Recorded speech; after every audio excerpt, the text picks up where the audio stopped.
السلام عليكم ورحمة الله. ازيكم حبايبي؟ عاملين ايه؟ النهاردة ان شاء الله من قناة روفي تيوب هنعمل اجمل شعرية في الجو الساقع ده، تنفعنا جدا. اول حاجة هنجيب الحاجة اللي هنعمل فيها ونحط فيها كمية الشعرية اللي احنا عايزينها مع طبعا السمنة. طبعا بتبقى اطعم بكتير بالسمنة البلدي طبعا. هنحط كمية الشعرية على قد العدد اللي هياكل معانا، طبعا مع التقليب باستمرار لحد ما تبدأ تاخد معايا اللون الذهبي. هي كده خلاص قربت.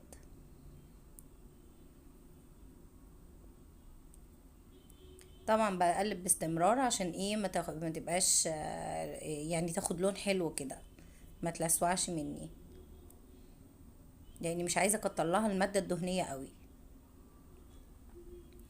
زي ما انتوا شايفين كده خلاص. لما بتوصل للون ده بحط لها الميه والسكر. طبعا بحط كميه ميه قليله قوي يا دوب بس تستوي فيها، واحطها وهديلها النار تستوي على كده. وبحط برضو حبة سكر قليلين عشان الشعرية تكون اخدت طعم مسكر، ما تبقاش مش مسكرة. بسيبها بقى يا دوب تتشرب في حبة المية دول، ما كترش، يا دوب بس تشرب في حبة المية دول عشان ما تشربش لبن كتير بعد كده. زي ما انتوا شايفين كده سايباها تتشرب، بسيبها على النار هادية اهي. ابتدت كده تشرب معايا والمية ابتدت تنشف، انزل بقى عليها باللبن. لبن طبعا مغلي معايا وكده. زي ما انتوا شايفين اهو، بحط الكمية المناسبة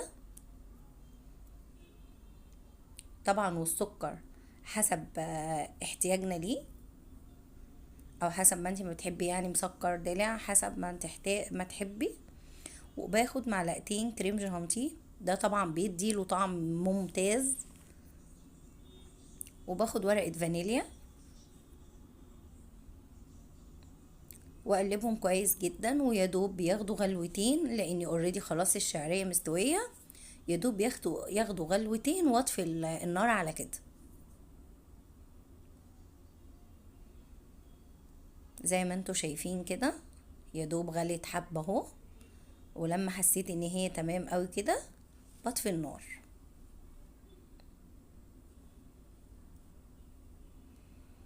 اديني غرفتها بقى في الاطباق او في السلطانيات اللي انت عايزاها، البولات.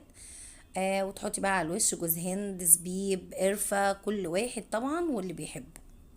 بس طبعا الكريم جانتي والفانيليا بيدوها طعم حلو جدا جدا، وبتبقى مميزة قوي.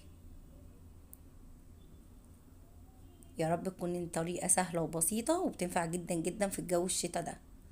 لو عجبكم الفيديو ما تنسوناش في اللايك والشير وسبسكرايب للقناة. والسلام عليكم ورحمة الله.